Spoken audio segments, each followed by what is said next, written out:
Veja no ICL Notícias, segunda edição. Eles não desistem. Thank you very much, Mr. Elon Musk. Após derrota na Câmara, tropa de choque bolsonarista arma circo no Senado. Que fake news nós combatemos com a verdade. Recuo estratégico. This moment from Brazil. Jornalista americano que fez acusações contra Alexandre de Moraes volta atrás e diz não ter provas. Os nazis podiam fazer manifestação. O jogo do poder em Brasília. Como fica Arthur Lira depois da votação que manteve o deputado Chiquinho Brazão na cadeia? Ministro Nunes Marques, do STF, autoriza a investigação contra o ex-chefão do União Brasil, Luciano Bivar. O ICL Notícias, segunda edição, está no ar.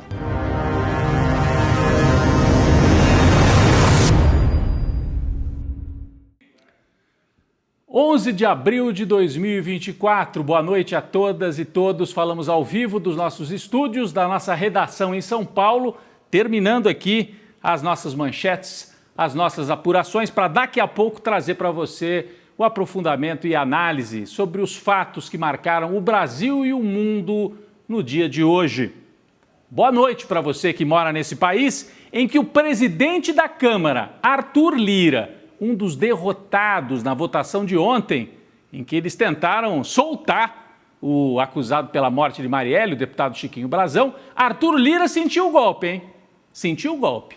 E está dizendo que ele não foi derrotado, que, na verdade, isso aí é uma manipulação, que a culpa é do Alexandre Padilha, ministro do governo Lula. Portanto, acusou o Padilha, disse que ele é incompetente, um desafeto pessoal, sinalizando um rompimento entre o presidente da Câmara e a articulação política do governo. Vamos falar bastante sobre isso daqui a pouco. É uma das consequências da votação histórica de ontem.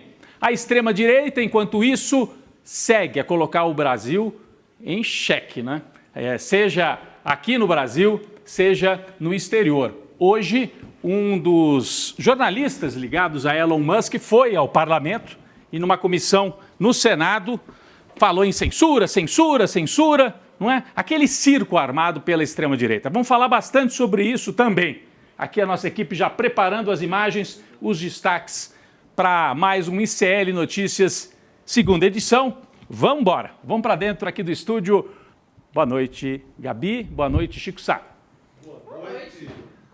Chico Sá, Rodrigo Viana e você que nos acompanha a partir de agora no ICL Notícias, segunda edição, ao vivaço. O Arthur Lira perdeu o poder na disputa pela Câmara dos Deputados, Chico Sá? Perdeu, sentiu. O comportamento dele hoje foi de quem sentiu o baque, dava como certa a vitória na sucessão à presidência da Câmara, do seu candidato, em 1º de fevereiro do próximo ano, agora entrou na era da incerteza total. Muito bem, a gente vai conversar sobre isso também com Guilherme Amado, do Metrópolis, também nosso colunista aqui no ICL Notícias, também com o cientista político Cláudio Couto, professor que vai ajudar a gente a entender essa história toda e a olhar com serenidade para esse cenário político. Também falamos sobre o ex-presidente do União Brasil, Luciano Bivar, que vai ser investigado pelo Supremo Tribunal Federal, né, no Supremo, por causa daqueles problemas com o Antônio Rueda. Só tocou fogo na casa do cara. Só isso, né? Os Besteira, problemas, assim, acontece. E também um balanço da votação ontem na Câmara dos Deputados, que manteve preso o mandante do assassinato de Marielle, segundo as investigações, que é o deputado agora, que também está em processo e pode ser cassado, né? O Chiquinho Brazão. Exatamente. E vamos dar uma olhada nessa história toda, como é que ficou o balanço ali, né, Rodrigo Vieira? Vamos fazer esse balanço, né? A derrota, eu estou chamando de uma derrota da Frente Parlamentar dos Amigos da Milícia. Delegados, pastores, bolsonaristas de todo tipo, sofreram uma derrota. Foi por pouco, mas eles sentiram. Por 277 votos a 129, a Câmara dos Deputados decidiu manter na prisão Chiquinho Brazão. Manter na prisão. Aqui é o momento em que é anunciado o resultado. Ontem a gente acompanhou ao vivo aqui, uma cobertura forte aqui do ICL Notícias. O pessoal dos partidos mais à esquerda comemorando, e o balanço que nós vamos fazer a partir de agora. É uma comemoração tardia e uma comemoração, assim, difícil de se fazer, porque, na verdade, você está comemorando que se mantém a prisão de alguém que é acusado de um crime horroroso, horrendo, um duplo homicídio, ser o mandante do homicídio de Marielle Franco e do motorista Anderson. Bom, foram 277 votos para manter na prisão. Só 20 acima daquela margem de 257. É uma margem estreita. Aí eu vi assim, hoje ao longo do dia, alguns analistas, olha aí o Ivan Valente, um dos deputados da esquerda do PSOL de São Paulo, um dos que batalharam para que o crime fosse investigado. Mas eu vi um analista na Globo News, um jornalista que até gosto de acompanhar às vezes a análise dele, André Trigueiro, né, Chico? Falando assim, olha, eu estou impressionado, disse o André Trigueiro. Eu estou impressionado com apenas 20 votos de diferença que acabaram sacramentando a manutenção dessa prisão preventiva do Chiquinho Brazão, disse o André Trigueiro, que usou de novo aquele termo. A polarização ideológica parece estar comprometendo o discernimento e o juízo de valor de alguns parlamentares. Olha, o Trigueiro pode ter ficado impressionado. Eu não fiquei. Eu não fiquei nem impressionado, nem surpreso por uma vitória tão estreita. Por quê, gente? Em que país que nós estamos? Por que eu não fiquei surpreso? Porque a própria Globo, eu não digo o André Trigueiro, mas a Globo ajudou a construir esse cenário. Ajudou a construir desde a Lava Jato, do momento em que a Globo transformou o Sérgio Moro numa espécie de herói nacional, o juiz que faz a diferença, ganhou até prêmio. A gente já falou disso aqui. Então, a Globo construiu a Lava Jato e construiu o Sérgio Moro como herói. O Sérgio Moro desmontou, ou tentou desmontar, o sistema político brasileiro. Então, isso aqui pode ser surpresa para o André Trigueiro, mas não é para quem acompanhou a história recente do Brasil. A Globo ajudou a construir esse cenário, a Lava Jato. A mídia, não só a Globo, mas ajudou a normalizar o bolsonarismo. Então, a Lava Jato criou o bolsonarismo, porque destruiu o sistema político brasileiro, criando aquela ideia da antipolítica, e nesse espaço vazio cresceu o bolsonarismo. Tem até certas pessoas dando entrevista no Roda Viva, né? Tem até certas pessoas sendo normalizadas também pelo Roda Viva, né? Então a mídia ajudou a construir esse cenário. Para mim, então, não é surpresa nenhuma. A democracia ganhou por pouco.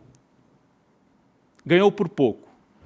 Na urna, no ano passado, ganhou por pouco. No 8 de janeiro, quando os bolsonaristas foram para a porta dos quartéis e dos quartéis tentaram dar um golpe de Estado, incendiando a sede dos três poderes, e ganhou por pouco de novo ontem.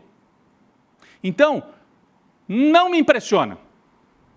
Isso aqui também é resultado desse buraco cavado por parte da imprensa tradicional brasileira, que pariu a Lava Jato, pariu o bolsonarismo, disse que era uma difícil escolha, lembra do famoso editorial do Estadão? Difícil escolha entre o Haddad e o Bolsonaro, seguem a normalizar o bolsonarismo entrevistando, abrindo espaço, como se eles não fossem um movimento de destruição da democracia, como se fosse assim uma direita normal. Não são. Eles são o fascismo, o neofascismo no Brasil. Então não me surpreende que tenha sido tão difícil ontem derrotar essa frente miliciana, que é filha da Lava Jato e da antipolítica. Bom, vamos fazer rapidamente o balanço da votação de ontem. A gente tem aqui alguns números para mostrar na tela, né, como é que foi o resultado final ali das bancadas. Então, pela cassação, aliás, pela cassação não, pela prisão, né, manutenção da prisão. A cassação é outro departamento que vai vir depois numa outra votação. Então, Chiquinho Brazão vai ficar ou não preso? 277 votos, sim. 129, não. Com esse resultado, a gente percebe o tamanho do bolsonarismo raiz, que é quem queria soltar o brasão. O bolsonarismo raiz, a frente miliciana, a frente parlamentar dos amigos da milícia, tem 129 votos, 130, se a gente quiser arredondar, no parlamento brasileiro. É muita coisa, é muita coisa. A esquerda, os partidos, eles chamam PT, PCdoB, PDT, PSB, PV, etc., todos os partidos de esquerda têm mais ou menos isso também. Então, ontem só conseguiu chegar nos 277 porque uma parte do centro resolveu não se alinhar com a frente miliciana. Resolveu não quero ficar com o meu nome marcado nisso aqui. Eleições vem aí, né? Vem eleição, não quero ficar com o meu nome marcado nessa história de soltar um sujeito que é ligado à milícia no Rio de Janeiro. E nós vamos ver o resultado por bancada. A gente tem aqui um balanço pelas bancadas. Vamos para a próxima tela aqui, que nosso departamento de arte organizou. Então a gente percebe, o partido que mais se mobilizou para soltar o brasão, não é surpresa, o PL. Deu 71 votos para que ele não fique na prisão. Né? E o que chama a atenção? O partido que tem ministério, o União Brasil, tem ministérios no governo Lula, deu mais votos para soltar o brasão do que para mantê-lo preso. Será que vale a pena ter o União Brasil dentro do governo para isso aqui? Por outro lado, dois partidos de centro mais tradicionais, o MDB e o PSD, olha, pouquíssimos votos a favor do brasão, quase todos para mantê-lo preso. Por isso que eu digo que uma parte importante do centro político preferiu não jogar com a extrema-direita. A extrema-direita está do lado de cá, tá? São esses votos aqui. E aqui os votos, vamos dizer assim, pela manutenção da prisão, que significam os votos democráticos. Então, MDB, PSD, até os republicanos ligados à Igreja Evangélica, à Igreja Universal, deu 20 votos para manter o brasão preso. Aí PDT, PSB, PSOL não são surpresa. Mas esses partidos aqui de centro e uma parte do PP garantiram essa diferença para que o brasão continuasse preso. Então a gente tem isso. Dá para saber o tamanho do bolsonarismo e dá para saber que uma parte do centro não vai para esse extremismo neste momento, o que é um sinal positivo.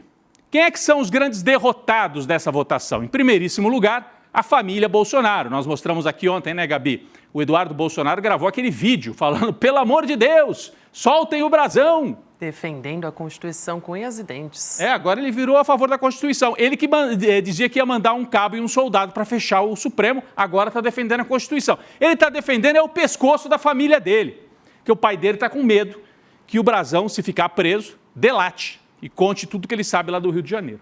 Então, grandes derrotados. Eduardo Bolsonaro, Jair Bolsonaro, o clã Bolsonaro, que vinha numa ofensiva, daqui a pouco nós vamos falar dessa ofensiva, inclusive internacional, e sofreu uma derrota pesada ontem. Sofreu. Ontem eles perderam. Ontem foi um dia para a gente dizer, Bolsonaro perdeu. Né? Quem mais perdeu? Bom, os milicianos perderam, né? Os brasão, os irmãos e tal, e perdeu, aí sim que eu chego no central aqui, o Arthur Lira, presidente da Câmara. Chico, a gente analisava aqui ontem, ele fez uma manobra ontem para tentar salvar o brasão, né? Ele fez uma operação pesada, né? Quando você... ele pegou o regimento ali e foi na pior possibilidade possível para a democracia vencer. Ele aplicou o que era possível no regimento para soltar o brasão. Fez de tudo que podia. Aí tem ali a desculpa do enfrentamento com o STF, etc., mas, olha, eu prefiro a leitura de que era para soltar um assassino. Foi o que ele fez na prática. E aí, Gabi, ele está muito chateado hoje, porque não somos só nós que estamos dizendo. Analistas da imprensa tradicional, colunistas, até o jornal O Globo. Eu vi a manchete agora há pouco no Globo, acho que nós temos a manchete aqui, dizendo Arthur Lira saiu enfraquecido dessa votação e talvez não consiga fazer o sucessor na presidência da Câmara. Aqui, ó. O Globo. Olha, não é a esquerda, não é o PT. É o Globo, que foi aliado do Arthur Lira em muitos momentos. O que está dizendo o Lauro Jardim? Deputados veem enfraquecimento de Lira em derrota sobre a prisão de brasão. Outros colunistas, a Maria Cristina Fernandes, importante colunista do jornal Valor, a mesma análise. Daqui a pouco nós vamos falar com o Guilherme Amado para ver se ele concorda. De repente tem uma outra visão ali nos bastidores. Mas essa é uma visão que está se impondo, que o Arthur Lira saiu mais fraco e, olha, ele ficou irritadíssimo. Daqui a pouco vamos voltar a esse tema, porque ele deu uma entrevista agora há pouco, meia hora antes da gente entrar no ar aqui, dizendo não tem nada de derrota, quem está espalhando esse boato de que eu fui derrotado é o Alexandre Padilha lá no Palácio, um incompetente e um desafeto pessoal. Abriu uma guerra com o Palácio do Planalto, Chico, não tem outra palavra, né? Abriu uma guerra, ele sentiu, porque era certa na sucessão vitória do grupo dele. Não é mais. Só em ter aberto essa festa na parada foi muito significativo. Teve uma festa de aniversário do Marcos Pereira logo depois da votação de ontem. A festa foi um estouro, não seria tão badalada, porque o Marcos Pereira se coloca como candidato contra o grupo do Arthur Lira. Estava lá, inclusive, o Padilha, a quem ele atribui, o governo inteiro, o Haddad, Alckmin, todo mundo lá. Então, o Marcos Pereira se sentiu muito prestigiado e isso respingou mais ainda no Arthur Lira. Então, não foi uma boa noite para ele. Então, saiu derrotado. E saíram vitoriosos. Bom, primeiro, grande vitorioso, né? Grande vitoriosa, a campanha da sociedade, que passou anos, Gabi, dizendo assim, quem mandou matar a Marielle? Quanta gente fez isso? As pessoas não desistiram, jornalistas, né, os familiares, parlamentares, mas principalmente a sociedade brasileira, que transformou esse caso numa espécie de símbolo, de uma linha, daqui não se pode cruzar, e exigindo que o caso fosse resolvido. Então, primeira mobilização da sociedade. Foi por pouco, mas ganhou. Ganhou. Né? Por 20 votos, manter esse sujeito na prisão, no cenário que nós estamos, é uma tremenda vitória da mobilização social. Segundo lugar, o STF, porque isso aqui... Tirar o brasão da cadeira, uma tentativa de desmoralizar, em parte, o STF, porque tinha mandado prender, né? Então, se a Câmara manda soltar, está dizendo, STF, você não manda, não. Então, o STF sai fortalecido. E, por último, o governo, porque impõe uma derrota ao bolsonarismo e, de certo modo, ao Arthur Lira. Tanto que ele está irritadíssimo com o que aconteceu ontem. Esse é o balanço que nós podemos trazer dessa votação histórica, que pode mexer profundamente essa briga Arthur Lira, essa cicatriz que vai ficar aí Arthur Lira contra o Padilha, em ano de eleição municipal, em ano de sucessão na Câmara, pode trazer mais turbulências aí para o cenário político. Gabi e Chico. Muito bem, eu acho que é um excelente resumo desse rescaldo que a gente teve depois da votação do Chiquinho Brazão na Câmara dos Deputados, gente. Só que tem uma história também, né? Depois dessa derrota do bolsonarismo, Rodrigo, que você trouxe muito bem. Hoje, a tropa de choque da extrema-direita no Congresso armou um verdadeiro circo lá no Senado. Foi durante a audiência pública para ouvir o jornalista... estadunidense, o Michael Shellenberger, ou como o nosso querido Ricardo Gouveia nos bastidores gosta de dizer, né? Nosso editor, o Shellonau. Eu quase disse Shellonau de cara. Não, eu tive que fazer essa homenagem. Foi por esse nosso excelente. amigo. Vou dar o crédito aqui. Ele que é aquele que revelou o que a direita chama de Twitter Files, né? Trechos de e-mail de funcionários e tal. Ele disse que o ministro Alexandre de Moraes agia ilegalmente e pressionava funcionários do Twitter. Só que hoje, gente, no Twitter, olha só que curioso, ele voltou atrás na história. Ele disse, Rodrigo Viana, que não tem provas. Depois de tudo que ele falou, não, realmente, eu não tenho provas de que o Moraes fez as ameaças. Vamos ver o post, olha só que surreal. Na rede social, ele diz o seguinte, correção, acima escrevi. Alexandre de Moraes e outros funcionários do governo ameaçaram processar criminalmente o advogado do Twitter no Brasil se ele não entregasse informações privadas e pessoais. Aí depois, isso está incorreto. Não tenho provas de que Moraes tenha ameaçado processar criminalmente o advogado brasileiro no Twitter. Quer dizer, foi mal, estava doidão. Deu uma amarelou pesado, né, com medo de algum processo. É um jornalista muito controverso, para dizer o mínimo. Hoje a Folha publicou um mini perfil dele. Ele é um cara que, quando jovem, esteve na Nicarágua para apoiar o regime sandinista, a revolução sandinista. Pouco depois ele pula para a Venezuela para abraçar o Chávez. Ou seja, ele já foi progressista. Um jovem de esquerda e tal. Pouquinho depois ele vem para a Amazônia brasileira, já com a sua queda pelo ambientalismo, ele já vira um defensor do meio ambiente, se instala na Amazônia por um período. Porque, para quem não sabe, ele é ativista ambiental. Né? Ele é ativista ambiental e, pasme, ele é um ativista ambiental que tenta desmoralizar a tese do aquecimento global. Então, ele é esse sujeito, digamos, cheio de contradições, etc., que aparece agora colado no Elon Musk como o grande defensor das liberdades da humanidade inteira. E a gente sabe que o alvo é um só, é desacreditar o Alexandre de Moraes. É uma operação que começa naquela ida dos deputados, que a gente tirou sarro daquela ida dos deputados liderados pelo Eduardo Bolsonaro ao Capitólio, que eles não conseguiram audiência oficial, mas conversaram com a extrema-direita. A extrema-direita se conversa. A extrema-direita do Brasil conversa com a extrema-direita de fora. E desse momento é que começa essa operação. Qual o grande objetivo da operação? Desacreditar Alexandre de Moraes, que comanda o inquérito contra o Bolsonaro e conseguiu o quê? Aquela coisa chamada anistia. Todo o objetivo, tudo por trás desse barulho todo é anistia. E para isso ele já tem 4 projetos no Congresso por essa anistia. A anistia inclui também o Bolsonaro voltar a ser elegível. Então, é esse o interesse. Para fazer isso, tem que dar porrada, tem que sair matando o Alexandre de Moraes todo dia, para desacreditar, para dizer que a gente vive uma ditadura tropical, uma ditadura brasileira e tal. Então, é nisso que esse sujeito aparece. E, Chico, tem uma outra curiosidade sobre o Shallow Now, né, o Schellenberger aqui, que ele diz que é ativista do meio ambiente e tal, mas nessa mesma reportagem do portal UOL, da Folha, ele ganhou fama por ser negacionista, né, na verdade, exatamente. O que é muito curioso, porque ele se diz ativista, mas, por exemplo, o acidente lá de Chernobyl, em 1986, ele diz que as usinas produzem energia limpa.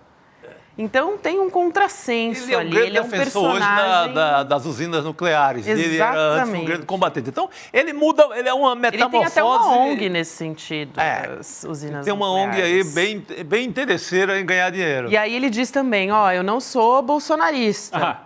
Eu não sou bolsonarista, não sou nem Bolsonaro nem Trump. Eu tenho uma péssima notícia para ele quando ele diz, né? Não sou Bolsonaro, não sou Esse Lula. É o pior tipo, viu? Quando vem assim. Mas esse sujeito cheio de uma metamorfose, um dia ele está de um jeito. Ele já foi muito radical em defesa do clima, inclusive em defesa contra o aquecimento global, que a gente está vivendo um apocalipse. 2 minutos depois, o cara aparece como defensor da tese que isso é uma invenção. Ou seja, um sujeito que é útil. Eu não diria um idiota útil, né? Mas que ele é útil para essa agitação que o Elon Musk pretende fazer aqui no Brasil, cumprindo uma tarefa da extrema-direita e defendendo os interesses econômicos dele aqui no Brasil. Então ele é um agitador, né? E disse outras barbaridades, né? Foi esse showzinho lá na Câmara. Falou também que que as pessoas têm o direito de mentir para dizer que não tem que ter combate às fake news. Falou isso. Nós temos, né, Gabi? Temos. Ele falou para o Poder 360, né? Mais uma dessas controvérsias que a gente está falando, que ele fica indignado por as pessoas não terem o direito de mentir. Vamos assistir. Mas eu acho que também as pessoas precisam de direito de mentir. Eu acho um pouco engraçado, porque a verdade é que todo mundo mente. O direito de nascer, eu lembro de uma novela antiga. Agora, o direito de mentir, pode ser uma novela, tem a novela do Zuckerberg, do Elon Musk. É a novela. Bom, óbvio que a humanidade precisa de fantasia, mas aí eu pego na novela da Globo, ou num seriado do Netflix. Ou no livro do Chico Sá. Ou numa ficção que eu vou escrever, mas eu não posso chamar isso de jornalismo nem de realidade, né? Se é direito de mentir, já anda no direito, no lado oposto do jornalismo, né, gente? Porque jornalismo é compromisso com a verdade. Pelo amor de Deus.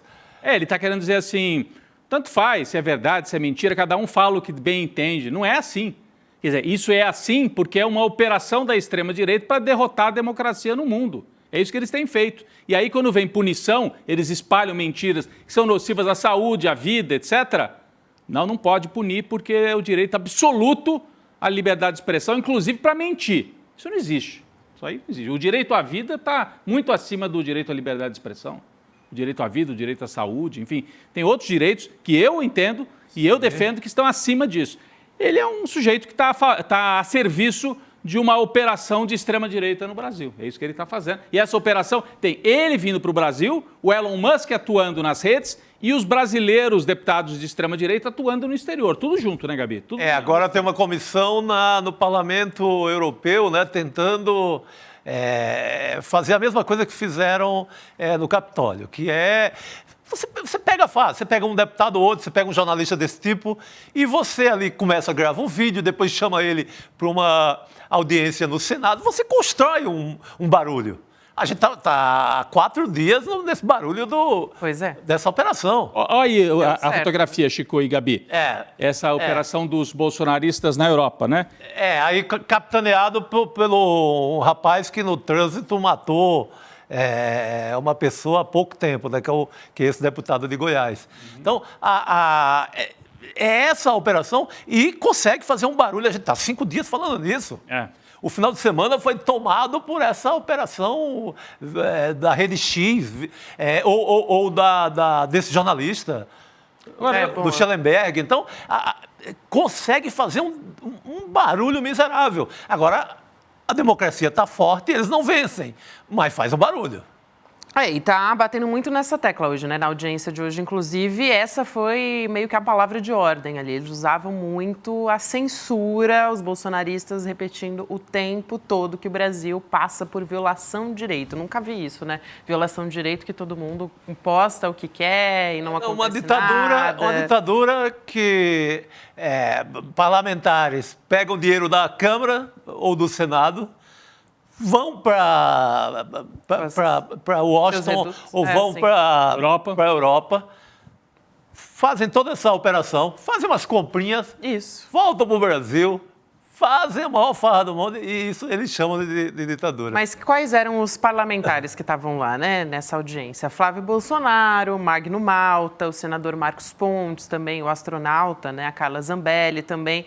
E como o Chico disse, ele citou a Europa não por acaso, né, porque os parlamentares, os deputados lá da extrema-direita foram essa semana no Parlamento Europeu. E o Gustavo Gayer, inclusive, fez um discurso dizendo que o Brasil vive uma ditadura. Então, eles estão batendo muito nessa tecla.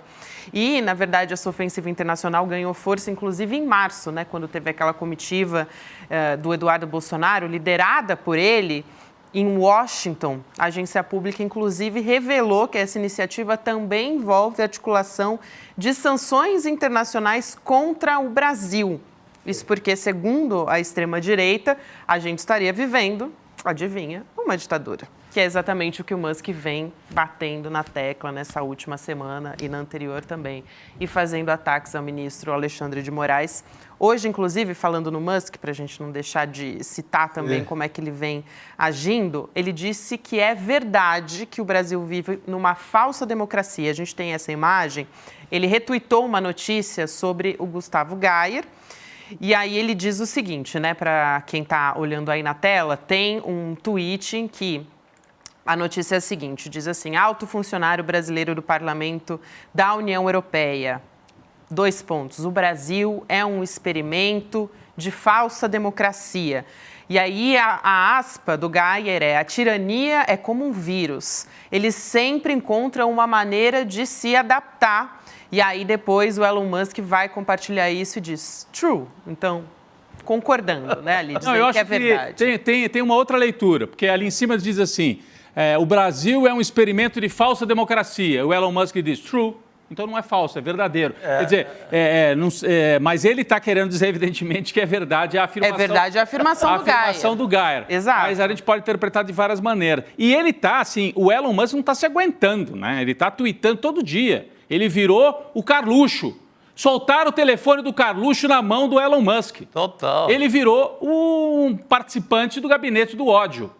O Elon Musk virou isso, né? Então, essa operação está em curso. Agora, Chico e Gabi, nós estamos falando disso, é importante falar porque está acontecendo, é um fato. Aqui a gente não briga com os fatos, não fica assim, não vamos falar, porque senão a gente está enchendo a bola dele. Não, isso está acontecendo, está nas redes e não dá para brigar com os fatos. Agora, mostra também um certo desespero, porque eles fazem tudo isso e o Chiquinho Brazão continua preso. Eles fazem tudo isso e o Bolsonaro continua sendo investigado e vai ser julgado e vai ser condenado. Então, eles estão usando todas as armas, estão avançando, estão fazendo agitação. Adiantou? Moveu alguma coisa na votação lá Assim, na disputa de poder concreto, ainda que seja por pouco, a democracia está conseguindo ganhar aqui no Brasil. Isso é o que é importante. Não, a operação é bem feita, né? Vai lá para o Congresso americano, grava uns vídeos, faz ali, alimenta a rede, deixa inflada toda a rede. Funciona, vai funcionar, por exemplo, talvez para o próximo evento de rua que eles marquem. Tem um efeito de mobilização, mas não está vencendo a democracia brasileira. As instituições, olha aqui, vamos ver. Tem o Elon Musk escrevendo true.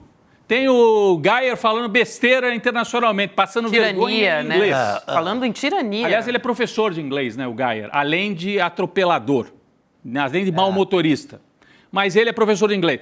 Tem Geyer no exterior, tem o Elon Musk fazendo postagem. Tudo isso está acontecendo. Só que, na vida real das instituições brasileiras, a extrema-direita foi derrotada no plenário da Câmara e o Bolsonaro continua sendo investigado. E deve ser condenado. E o jornalista, que era o agente da Rede X, para mexer com a democracia brasileira, recuou. Pede desculpa. Então não olhe não é de se desprezar essa resistência. Eu sei, tô achando. Porque a gente tende muito, por conta dos acontecimentos de se pegar aí no mínimo de 2013 para cá, entrar em desespero. Ai, meu Deus do céu, a extrema-direita é muito forte, eles são muito bem organizados na rede, vão ganhar mais essa. Estão perdendo. Hoje... Ou começaram a perder. Gabi, rapidinho, hoje é um debate que eu até estava na rede fazendo esse debate, né? Tem uma espécie de esquerda Ibis. O Ibis é aquele time de Pernambuco que só comemora as derrotas. E, gente, não é que é pra gente comemorar e achar que tá tudo uma maravilha, mas o Brasil, se tem um país que conseguiu derrotar a extrema-direita, foi o Brasil. A democracia brasileira, a Frente Democrática, derrotou na urna, derrotou na rua, eles tentaram dar um golpe e perder, e está derrotando nas instituições. Então, calma, sem euforia, mas também sem desespero. Vamos chamar o Guilherme Amado para essa discussão, gente, para falar sobre também esse enfraquecimento do Arthur Lira na votação de ontem, que manteve o deputado Chiquinho Brazão preso. Boa noite, Amado. Bem-vindo, querido. Boa noite, pessoal. Como é que vocês estão? Enfraquecimento para a imprensa inteira, para a gente que acompanhou a votação. Para o Arthur Lira, não. Para o Arthur Lira é uma mentira plantada pelo governo, que ele já qualificou dessa maneira, plantada pelo desafeto pessoal dele, Alexandre Padilha, falou nesses termos, que é um incompetente. Foi assim. Exato. A gente tem, inclusive, a frase, viu, Amado, dele falando a respeito disso, que é um desafeto pessoal agora, segundo ele, né? Vamos ver essa frase que ele disse, segundo o Amado aí. Essa notícia, abre aspas, para Arthur Lira, tá? Essa notícia foi vazada do governo. Essa notícia, a gente está falando de que ele estaria enfraquecido, tá, gente? Essa notícia foi vazada do governo e, basicamente, do ministro Padilha, que é um desafeto, além de pessoal, um incompetente. Não existe partidarização. Eu deixei bem claro que ontem, quarta-feira, a votação foi de cunho individual. Cada deputado responsável pelo voto que deu. Não tem nada a ver, fecha aspas para Arthur Lira. Tem mais uma, vamos ver. Abre aspas. É lamentável que integrantes do governo interessados na estabilidade da relação harmônica entre os poderes fiquem plantando essas mentiras, notícias falsas, que incomodam o parlamento. E depois, quando o parlamento reage, acham ruim. Quando o parlamento reage. Já está ameaçando aí a chantagem explícita, né? Essa é uma ameaça. Parece o Lira do começo da abertura dos trabalhos do Congresso, mas isso é uma ameaça, eu vi uma ameaça total, né? Vamos ouvir o Guilherme? Por favor. O engraçado é que quando ele ganha, foi uma articulação dele. Quando ele perde, a decisão individual de cada parlamentar votar dessa maneira, né? Não existe, exatamente, Luxemburgo. Não existe. Ontem ele fez parte da articulação que tentou votar contra a manutenção da prisão do Chiquinho Brazão como uma maneira de manter o privilégio que é garantido aos parlamentares de regras especiais para a prisão. Ele fez parte, o candidato dele, a sucessão dele, o deputado Elmar Nascimento, votou contra a manutenção da prisão. Deputado do União Brasil, partido que fez um jogo duplo, expulsou o Chiquinho Brazão de um lado, mas ontem teve 22 deputados votando a favor do Chiquinho Brazão, e o Lira saiu, sim, enfraquecido. Isso é um fato, não precisa o Palácio do Planalto dizer isso. Isso é uma análise que quem cobriu as últimas semanas, as movimentações que ocorreram até a votação de ontem sobre a situação do Brazão, percebeu, constata que foi isso. Ele saiu enfraquecido. E é um enfraquecimento duplo, porque não é só a derrota em si, né, pessoal? É também o fato do candidato dele à sucessão, uma sucessão que, vamos lembrar, vai se dar daqui a menos de 8 meses, esse candidato ter saído derrotado. Os outros 2 nomes que disputam com o Elmar Nascimento, que deve disputar com o Elmar Nascimento a presidência da Câmara, eles tiveram posturas diferentes. O Antônio Brito, do PSD, votou pela manutenção da prisão, então, quer dizer, ele saiu, ele venceu junto com a maioria, e o deputado do Republicanos, o Marcos Pereira, ele não foi à votação. Quer dizer, ele teve uma esperteza maior do que o Elmar Nascimento, porque ele ficou em cima do muro, né? Ele não se complicou. O Republicanos votou maciçamente pela manutenção da prisão, mas o Marcos Pereira mesmo não foi à votação. E o Elmar Nascimento, candidato do Lira, votou contra a manutenção e perdeu. Eu acho que seria interessante a gente mostrar as bancadas, né? O Guilherme estava falando desse balanço, a gente tem aqui um quadro, né? Um gráfico que mostra como é que foi, a gente mostrou até no começo, tem esse que é o geral, né? 277 a 129, mas o outro gráfico, esse aí, Guilherme, se você quiser... Você não quer ir na tela? Esse é interessante, que mostra o centro se deslocando para o voto com a esquerda. Né? Olha, Guilherme, eu vou só dar uma passada aqui, depois você analisa, só aqui no factual, tá bom? Aqui, ó, MDB e PSD, partidos de centro, você até citou o deputado Brito, né, que é também um pré-candidato a presidente, deram votos majoritariamente contra o Brazão, contra o Lira, portanto. MDB e PSD. Até o Republicanos, do Marcos Pereira. Marcos Pereira deu também 12 votos. Né? Então, bate com isso que você estava falando, mas a partir desse gráfico, o União Brasil não. O União Brasil se bolsonarizou. Deu 22 votos junto com o PL. Mas seria bom ouvir o Guilherme a partir desse gráfico e desses números, né? Muito bom. Esses números, eles mostram parte do problema, né? Porque o que o Lira incentivou muito ontem? A abstenção. E a abstenção, nesse caso, ele poderia contribuir para o não, né? Porque se você tivesse um número de não e de abstenções superior ao mínimo de sim, o Brazão estava solto, né? Então, nesse caso, você se abster ou você advogar pelo não, é um pouco a mesma coisa. Quando a gente olha só o não, a gente não vê as ausências, né, as abstenções. A ausência e a abstenção aí também acaba contribuindo com o não. Porque você tinha que ter um mínimo de 2/3 para você conseguir manter a prisão. Mas aí você vê, né, no caso do 2/3 Brasil, não, maioria simples, né? Eu falei. Maioria, né, Guilherme? Você era maioria simples? Maioria simples, maioria simples, né? Eu tava com 2/3 na cabeça, então obrigado por corrigir. No caso do União Brasil, vamos voltar ali para a tela dos números, no caso do União Brasil, isso ficou muito claro como o Elmar Nascimento não conseguiu operar o próprio partido, quer dizer, ele teve 22 não, maioria ok, mas teve 16 sim. Né? Quer dizer, mesmo dentro do próprio partido, ele teve dificuldade. O PP do Lira deu 18 sims, 10 não, né? A grande maioria do PP, a grande maioria, a outra fatia expressiva do PP, que não está nesses 28, ou se ausentaram ou se abstiveram, né? Agora, por que você tem uma estratégia do Lira falhando no PP, a estratégia do Omar Nascimento falhando no União Brasil? Porque a articulação política do governo entrou. E daí a raiva dele do Alexandre Padilha. O Alexandre Padilha entrou de cabeça nessa votação porque ali não estava em jogo apenas, e o apenas aí de maneira nenhuma é como se fosse uma coisa menor, porque não é, mas não era apenas a situação do Brasão. Havia ali muita gente querendo dar um recado para o STF na semana que o Elon Musk e a extrema-direita fizeram o que fizeram. Né? Queria ali muita gente desautorizar o Alexandre de Moraes.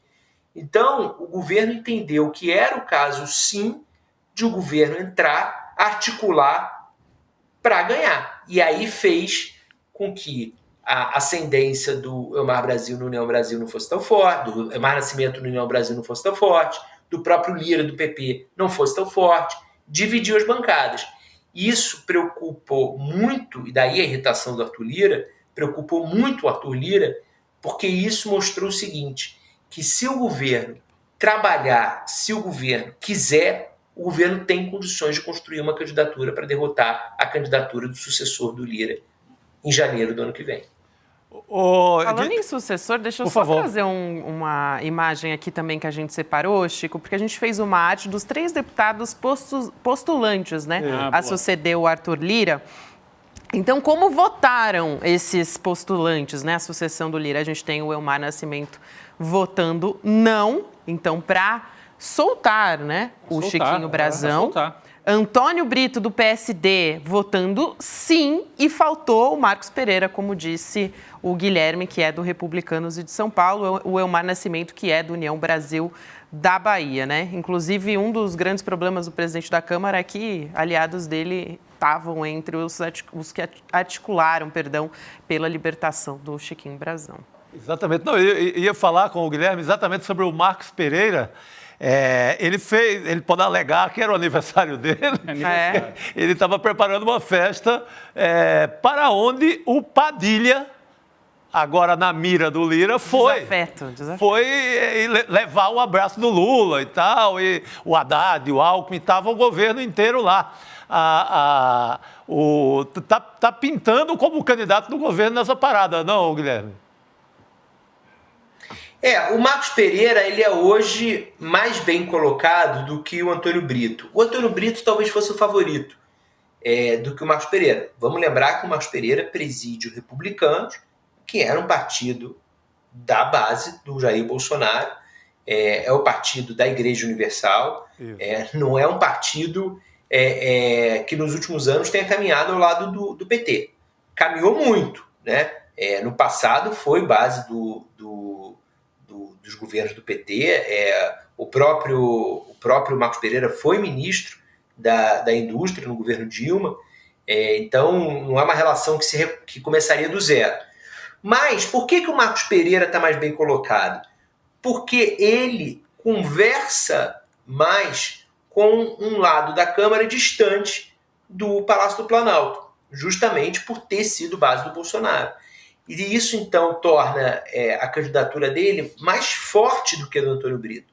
O Antônio Brito estaria eleito se a maioria da Câmara fosse da esquerda ou da parte do centrão que está muito alinhada ao governo. Mas não é, a maioria não é.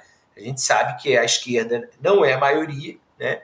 E o centrão também, a parte do centrão que está alinhado ao governo, está jogando com o governo, é muito volátil, né? Não é uma maioria segura que em todas as votações está com o governo, né? Hora está, hora não está. E tem uma parte do centrão que o governo não conseguiu conquistar até hoje, e que volta e meia consegue impor derrotas ao governo. Isso torna o Marcos Pereira, que está no meio dessa situação, um candidato mais bem colocado do que o Antônio Brito.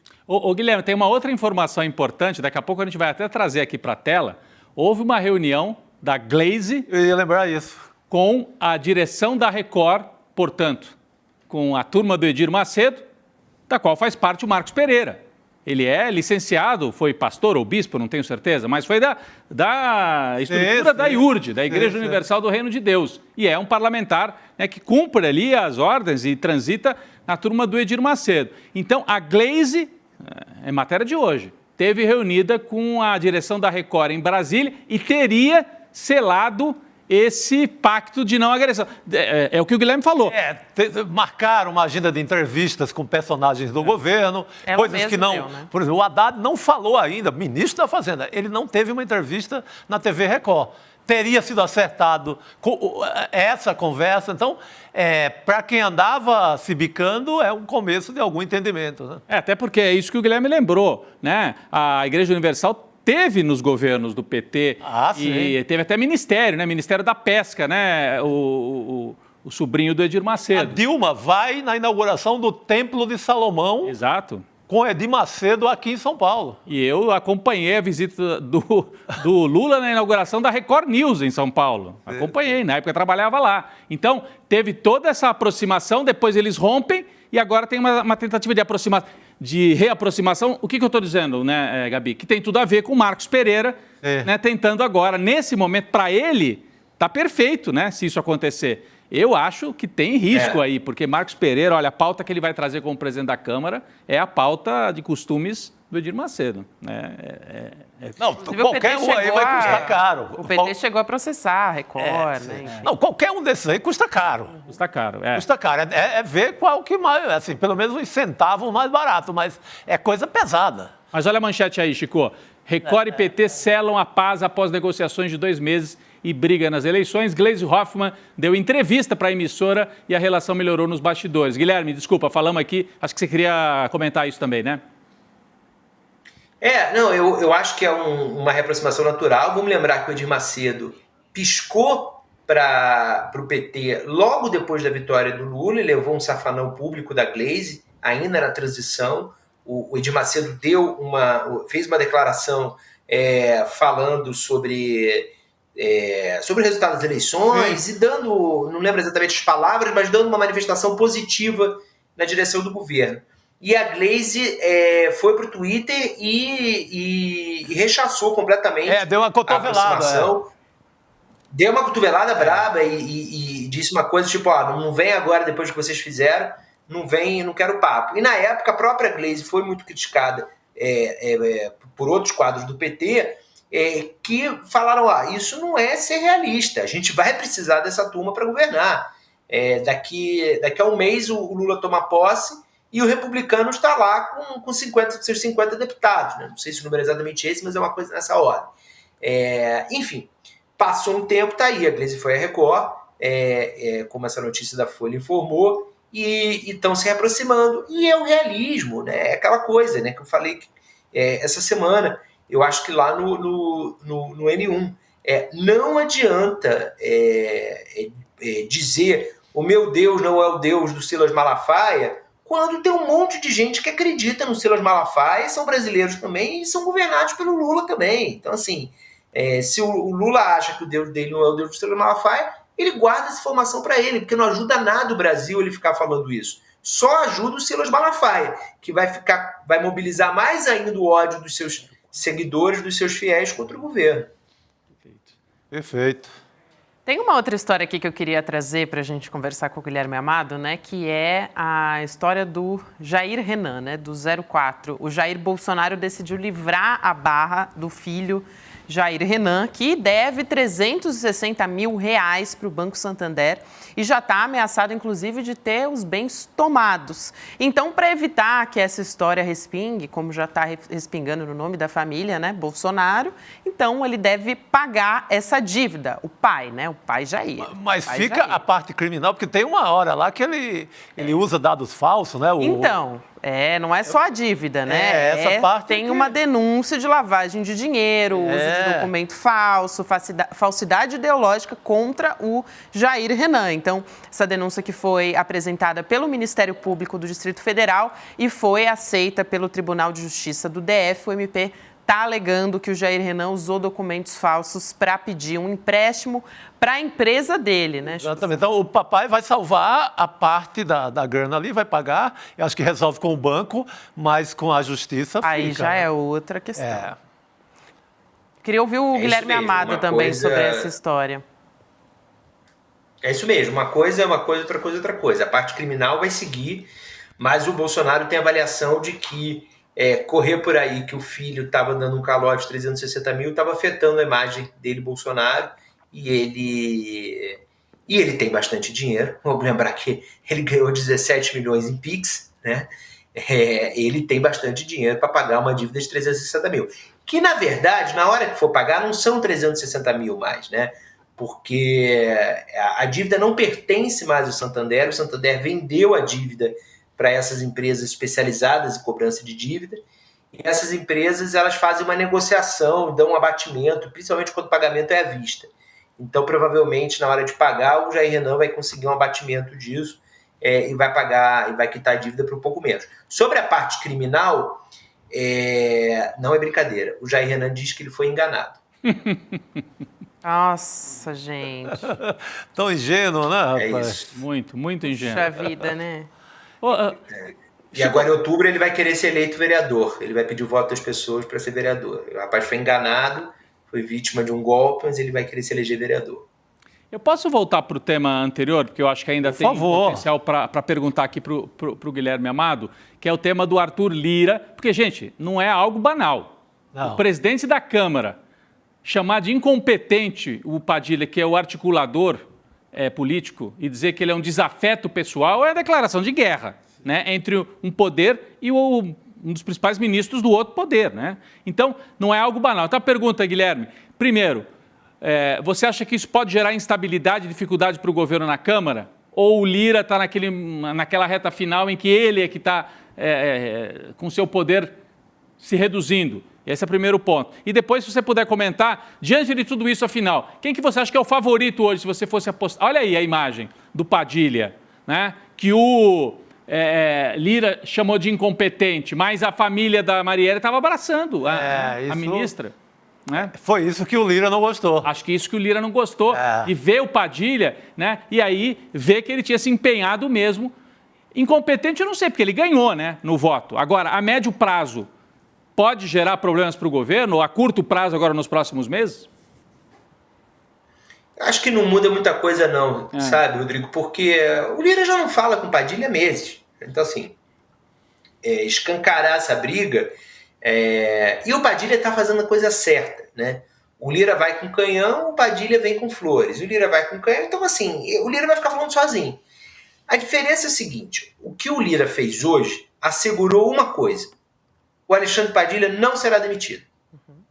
Foi isso que assegurou. Porque não tem a menor condição do Lula demitir uma pessoa depois disso.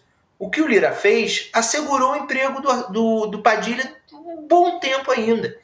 Porque se o Lula cede e demite o Padilha, era melhor ele pegar a faixa presidencial e entregar para o Arthur Lira, né? Falar, governa essa bodega aqui, eu vou me aposentar. Era mais fácil, porque não existe isso, né? Quando o Lira faz isso, ele está assegurando o emprego do Padilha durante um bom tempo.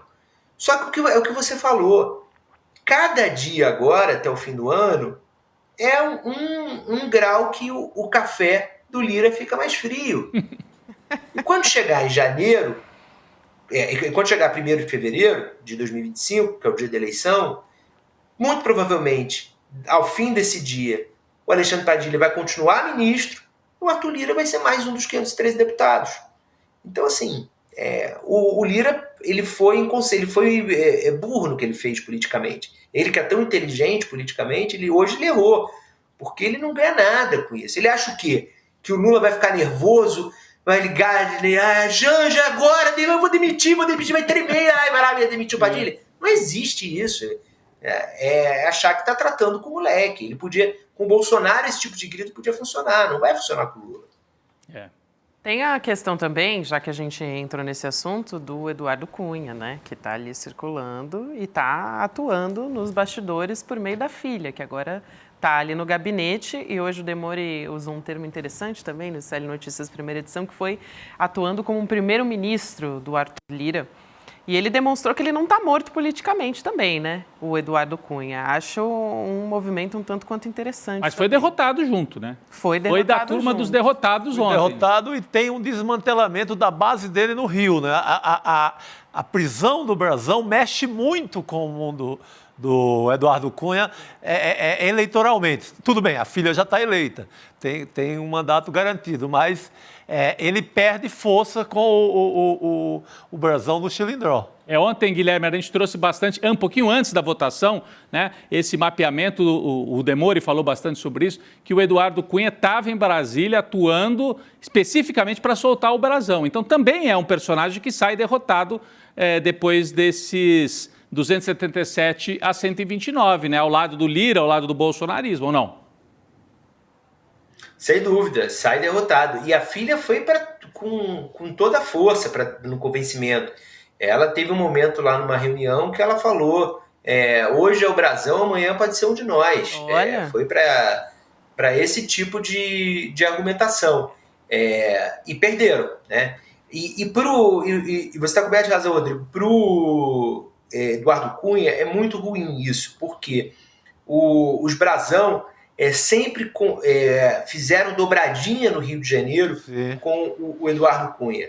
O Chiquinho Brasão é deputado federal agora. Os Brasão nunca foram deputados federais. Né? A primeira vez que tem um Brasão deputado federal foi nessa legislatura e não deu sorte. Eles eram vereadores, deputados estaduais, e aí tinha muita dobradinha com o Cunha e davam muito voto para o Cunha, muito voto. Em áreas deles que eles tinham e têm currais eleitorais muito fortes, o Cunha tinha uma votação sempre muito expressiva. Daí esse empenho todo, né? A própria Daniele Cunha, ela falou, eu fui criada com ele, eu conheço ele desde criança, se referindo ao Chiquinho Brasão. Sim. É uma ligação realmente muito próxima. Foi a defesa mais... porque muita gente usou a desculpa, a arma que o alvo era o STF. A filha do Eduardo Cunha, ela faz uma defesa sentimental. E corporativa, né? Fui criada com esse homem lá dentro de casa, nas reuniões políticas, ele é do bem, ele é família. Ela foi a única, bem lembrado, viu, Gui? Ela fez uma defesa sentimental, amorosa, do mandante de um assassinato. Interessante mesmo. E não deu muito certo, né? Porque a gente viu no mapa, eu volto a esse mapa, eu acho que é importante a gente olhar lá, é claro, os partidos de esquerda, PT, PCdoB, PSB, PDT, e centro-esquerda, vai.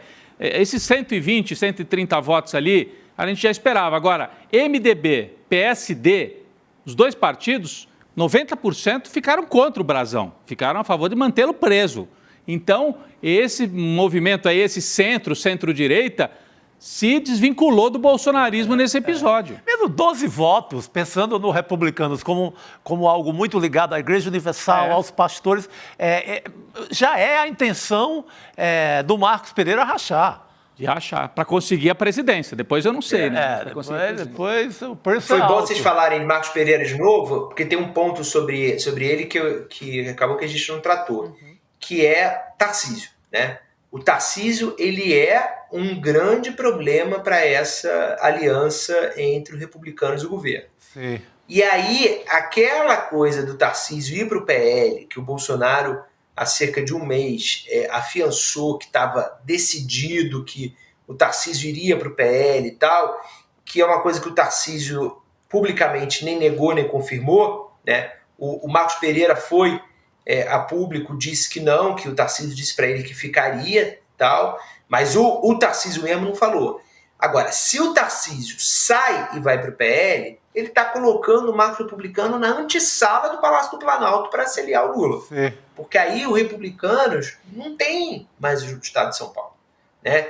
E aí vale a pena negociar mais ministérios com o Lula, entrar realmente na base, pegar o apoio do Palácio do Planalto para ganhar a eleição na presidência da Câmara, né? Agora, se o Tarcísio fica, não. Se o Tarcísio fica, a coisa fica mais complicada. É complicado o Lula negociar com... Não, o Tarcísio é peça nesse xadrez. Importantíssimo, muito bem lembrado. Muito bem, Guilherme Amado. Hoje rendeu, hein, gente? Rendeu. Guilherme Amado trouxe informações pelando. O homem sabe, rapaz. É o xadrez, deu xadrez. Não é jogo de dama, é jogo de xadrez. É isso aí, Guilherme Amado. Obrigada por hoje, querido. Um beijo para você. Até semana que vem. Valeu, pessoal. Obrigado. Até semana que vem. Bom programa para vocês. querido. A gente continua falando desse assunto, mas agora com o professor Cláudio Couto, né, que é cientista político da FGV. Ele vai conversar com a gente sobre o rescaldo dessa votação. Tem muita coisa, como vocês estão vendo aí, para a gente tratar. Boa noite, professor. Boa noite. Tudo bem aí com vocês? Joia. Bom, Cláudio. A gente estava aqui repercutindo essa história. Boa noite, Chico. Vale a pena a gente trazer, talvez, mais uma vez o mapa, né, Chico, Rodrigo, para a gente poder observar aqui. Por favor. Um dos fenômenos também, que acho que a gente ainda não conversou, além do sim, do não e dos partidos, é como votaram os deputados, os parlamentares do Rio de Janeiro, né? De como, na verdade, 46 deputados federais do Rio de Janeiro, e a gente tem a informação de que 28 votaram contra os dados, né? Se abstiveram de votar ou não participaram da sessão da Câmara que manteve a prisão do Chiquinho Brazão. Outros 18 votaram a favor. A gente tem bastante gente também que está alinhada ali, de alguma forma, com a família Brazão, né? Necessita, né? É uma base eleitoral que ajudou o Eduardo Cunha há muitos anos. Eles tinham sempre um deputado da família estadual e o Eduardo Cunha era o representante deles no campo federal. Eles têm na Assembleia, eles são fortes. É uma base forte, você não vai ser largado assim do dia para a noite. Pois é, eu quero ouvir o professor sobre isso também. Eu acho que o Chico colocou com toda exatidão, Gabriela. Acho que o ponto a gente está falando de uma família muito poderosa na política fluminense. Basta pensar, enfim, que um deles é conselheiro do Tribunal de Contas, e não é qualquer um que vai para o Tribunal de Contas. Até outro dia, o Chiquinho Brazão era secretário municipal na Prefeitura do Rio de Janeiro, né? Secretário do Paz. Ao mesmo tempo, tem vinculações com o bolsonarismo. Ou seja, essa vinculação, enfim, familiar, carnal, aí que foi exposta pela filha do Eduardo Cunha. Ou seja, você tem uma série de relações ali entremeadas que não são de pouca monta. E eu até chamaria atenção para um fato, né? Até o deputado do PT, o Quaquá, que tomou chato sumiço, né? Que resolveu não aparecer lá, né? Não resolveu dar as caras. Mas defendeu publicamente, né, professor? Já tinha defendido publicamente. Defendeu, mas como o partido fechou posição, seria muito complicado, né? Aí o Quaquá ir lá votar a favor do Brazão, né? Defendeu, já ficou numa situação muito complicada e depois ainda teve esse problema, né? Quer dizer, teria que se colocar contra o próprio partido. Imagina a situação que seria um deputado do PT votando a favor, né, de liberar o Brazão. Então, é uma coisa muito complicada, tanto pela questão em si, do que está envolvido aí, né? A gente está falando de um assassinato político, não é qualquer crime esse que está posto, é um assassinato político que demorou todos esses anos. Estamos falando de uma família que, dada inclusive toda essa influência, essa rede de influência que eles têm no Rio de Janeiro, foi capaz durante esses 6 anos de impedir que a investigação avançasse.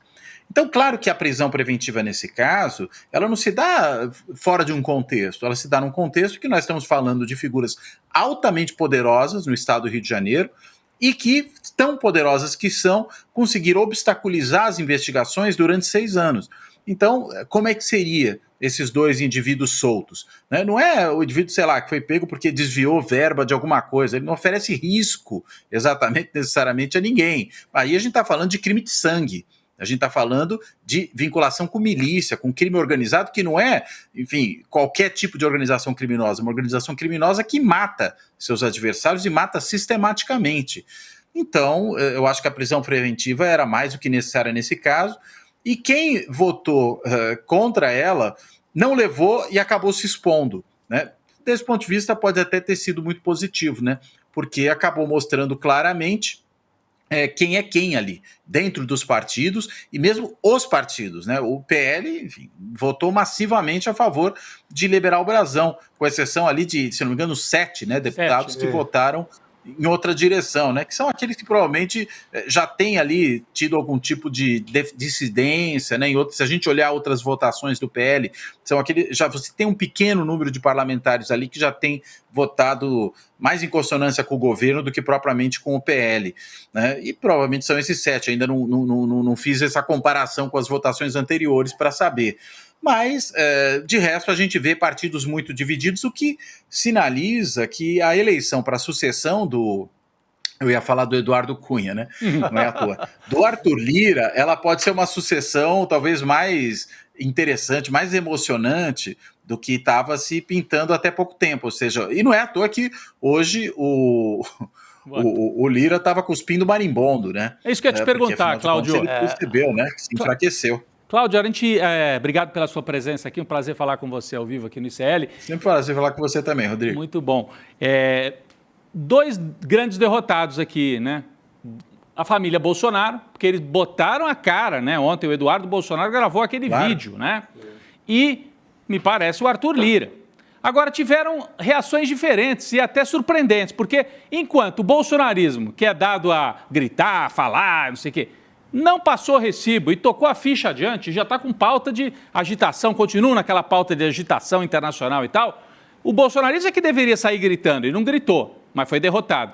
O Arthur Lira, que é tido como um sujeito profissional, frio da política, saiu atacando o ministro. Acusou o golpe, né? Acusou o golpe. Não é interessante isso, Cláudio?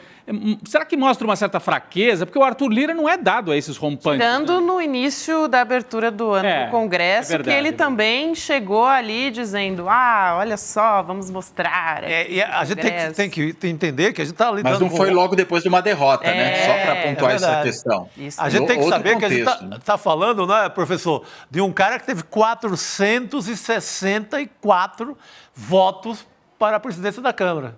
Quase unanimidade. É a maior votação da história. O que você acha dessa reação dele de hoje? Eu acho que é realmente reação de alguém que acusou o golpe, né? E acusou feio. Inclusive para dizer que o ministro Padilha é seu desafeto pessoal. A coisa chega num nível que, veja, fazer política, você pode ter divergências grandes, mas quando você começa a levar para o lado pessoal, mostra amadorismo, inclusive, né? E eu acho que o Lira não é um amador, mas se comportou como se fosse, né? Nesse caso, se fosse amador, ele talvez não tivesse tanto poder quanto concentrou, mas acho que sentiu o golpe porque talvez tenha percebido que ele não tem um controle tão grande da Câmara quanto imaginou que tivesse. Né? Claro, ele teve esse recorde de votação para a sua eleição lá atrás, mas agora sofreu uma derrota importante, porque ele botou o Elmar Nascimento para trabalhar nisso, inclusive para que o Elmar Nascimento fizesse média com a extrema-direita no Congresso, na Câmara, no caso. Né? E ao fazer essa média, se fortalecesse na disputa sucessória, e de repente ficou com a bunda na janela. Né? Foi o que aconteceu com o Elmar Nascimento. E aí, consequentemente, teve a sua candidatura fragilizada, era o nome em quem o Lira estava colocando todas as fichas, e nisso vê se fortalecer em outros e mais, né? Vê que talvez haja um desfecho possível, claro, tem muita água para passar embaixo dessa ponte até a eleição para a presidência da Câmara, tem muitas votações importantes, o governo ainda vai precisar dele, vai ter que negociar, mas que, enfim, talvez tenha que ser menos, exatamente menos do que ele foi hoje, né? Menos agressivo, menos hostil, né? Sempre ali querendo cobrar alguma coisa, cobrar emenda para a saúde, cobrar não sei o quê, enfim. Né? E acusar o Padilha dessa maneira, talvez porque o Padilha não seja com ele tão concessivo quanto ele gostaria que fosse. Né? Mas, afinal de contas, ele tem um governo para representar, ele não pode ser ali o cãozinho mandado do Arthur Lira. Né? O Arthur Lira quer que, na verdade, todo mundo faça apenas o que ele quer. Não tem condições, né, de funcionar dessa maneira. E, gente, o Padilha, ele respondeu, inclusive, nas redes sociais, acabei de ser alertada aqui pela Márcia Cunha, nossa editora. Ele disse nas redes sociais, o Padilha, tá? Ter ouvido isso ontem publicamente, mas não citou, né, obviamente, não citou o Arthur Lira. ter ouvido isso ontem, publicamente, do maior líder político da história do Brasil, é sempre uma honra para a equipe do Ministério das Relações Institucionais. Agradecemos e estendemos esse reconhecimento de competência ao conjunto dos ministros e aos líderes, vice-líderes e conjunto do Congresso, sem os quais não teríamos alcançado os resultados elogiados pelo presidente Lula com a aprovação da agenda legislativa prioritária para o governo e para o Brasil. E ele diz isso dando um vídeo do presidente Lula em que ele está ali elogiando o Alexandre Padilha no cargo, né? Quer dizer, elogiando a competência dele. Então, querendo dizer... Isso, ele fala especificamente que o Padilha é competente, né? Exato. Isso é interessante, né? Parece que adivinhou o que o Lira ia falar no dia seguinte. Se adiantou, né, professor? Ele se adiantou, parece. Pois é. Ou o Lira talvez tenha usado, mas aí, né, viu a casca de banana do outro lado da rua e atravessou para ir pisar nela, né? Tenha ouvido o Lula falar isso no dia anterior e quis dizer, não, ele não é competente, não, é incompetente. Só que aí a colocação do vídeo nesse momento, né, nesse timing, e dentro dessa situação, ficou ruim para ele, né? Enfim, é uma história que ainda vai se prolongar, eu tenho certeza, né? E é interessante porque você vê teve uma matéria, foi manchete do UOL, ficou por horas, por dias lá, e notinhas, você vê que o Lira, numa atuação junto à imprensa, né, de passando notícias, você vê que ele tenta minar o Padilha, uma semana, uns 10 dias ele está tentando minar o Padilha, sendo que o Padilha tem cargos demais no Ministério da Saúde, vem essa briga, ela até hoje que ela ganhou na boca do Lira esse rótulo de incompetente, ela vem aí há um bom tempo, né, Cláudio? Eu acho que o Lira não está conseguindo, vamos dizer, direcionar as emendas no Ministério da Saúde como ele gostaria, ou não está conseguindo colocar gente dele no Ministério da Saúde como gostaria, e aí vai ficando irritado, né? Mas o Ministério da Saúde é uma área muito delicada do governo, né? Não dá para se entregar ao Ministério da Saúde, como até você pode fazer eventualmente com o Ministério de outras áreas, que não tem algo tão sensível para trabalhar, na bacia da negociação política, né? E o Lira, enfim, não está nem aí para isso, né? Como o governador Tarcísio, que não está nem aí para mortes, né? O Lira também não está nem aí para a saúde. E aí fica tiririca da vida, né? Sem querer compará-lo com o outro deputado, mas acaba produzindo esse tipo de situação. E acho que a gente, enfim, para imaginar quem é que pode estar com a razão nessa história, a gente podia se fazer a pergunta, né? De quem você compraria um carro usado? Do Lira ou do Padilha? Exato. A gente queria também trazer um outro assunto aqui, professor, para você comentar, porque a gente falou das articulações do bolsonarismo nos Estados Unidos e na União Europeia também, né? Então, até que ponto essa estratégia de denunciar uma suposta censura do Supremo Tribunal Federal, como tem sido muito falado, inclusive pegando carona aí no Elon Musk, né, os bolsonaristas, e também uma suposta censura do governo Lula, segundo os bolsonaristas, vai render frutos para a extrema-direita no exterior. Como é que fica essa imagem para o mundo, vamos dizer assim? Olha, acho que só a extrema-direita no exterior vai acreditar nessa lorota, né? Basta a gente ver, inclusive, quem é que está se mobilizando. É o Vox na Espanha, né? É a extrema-direita americana, certos setores ali, esse jornalista, o dublê de jornalista, sei lá, que está aí revelando o Twitter Files, é também alguém que está justamente jogando nesse time, né? O próprio Elon Musk, que não tem esse comportamento em outros lugares onde ele tem negócios, né, tem saído matérias, aí outros jornalistas têm comentado, né, ele não tem esse comportamento na China, ele não tem onde ele fabrica os seus carros da Tesla, ele não tem esse comportamento na Arábia Saudita, ele não tem esse comportamento na Índia, onde também há determinação de censura ou de banimento de certas postagens na rede social, e ele diz, quando questionado sobre isso, olha, a gente tem que obedecer às determinações do governo. Fala isso ali, a mesma coisa na Turquia, só que a gente está falando que aí sim de governos ditatoriais, e ele fica quietinho. Aí quando vem para o caso brasileiro, ele que tem essa proximidade com a família Bolsonaro, teve aqui inclusive para tentar vender a Starlink, né, para serviços de transmissão de dados aí da área educacional, depois se descobriu que era uma licitação dirigida, né, que era uma licitação feita para só a Starlink poder ganhar, e aí a coisa começou a mudar, deve estar realmente incomodado com isso, né? e aí começa, enfim, a tentar se colocar numa outra posição, que não é só do empresário bem-sucedido, mas é eventualmente daquele indivíduo que consegue ser percebido pela extrema-direita internacional como um dos seus, né, como alguém que vocaliza as suas posições, né? Além de poder econômico, deseja ter também poder político. Mas eu acho que isso não ultrapassa essa bolha da extrema-direita internacional, fica restrita a isso. Os grupos políticos sérios, né, aqueles que têm realmente informação do que se passa no Brasil, não vão cair nesse tipo de lorota. Eu ia te fazer a pergunta justamente sobre isso, Cláudio. Se tem algum resultado concreto no Brasil? Porque a gente vê, eles fizeram essa agitação toda, fizeram uma borbulha, uma espuma, foi para voto ontem e o bolsonarismo raiz teve os 129 votos, 100 e poucos votos que eles costumam ter ali na Câmara. Parece que não muda, isso, né? Não, assim, do ponto de vista prático, o Bolsonaro não deixou ele estar investigado, a extrema-direita tem força, mas não tem maioria, né? Ou você acha que tem capacidade de mudar alguma coisa a médio prazo, de colocar o Alexandre de Moraes contra a parede? Eu acho que é uma tentativa de criar um clima, talvez de certa chantagem social, para que mais adiante arranquem alguma concessão ou do Alexandre de Moraes, ou talvez uma anistia, né? Mais adiante uma anistia. Você acredita nisso, Cláudio? Não acredito em nenhuma das hipóteses, né? Acho que nem a anistia tem ambiente para prosperar. E o Alexandre de Moraes já deu seguidas mostras que não é do tipo que se deixa colocar contra a parede, né? Então, não acho que esse tipo de situação vá colocá-la contra a parede. Acho que até ele pode, na verdade, correr um risco diferente, que é o risco, eventualmente, de ter uma hiperreação, né? E aí, eventualmente, acabar se atrapalhando.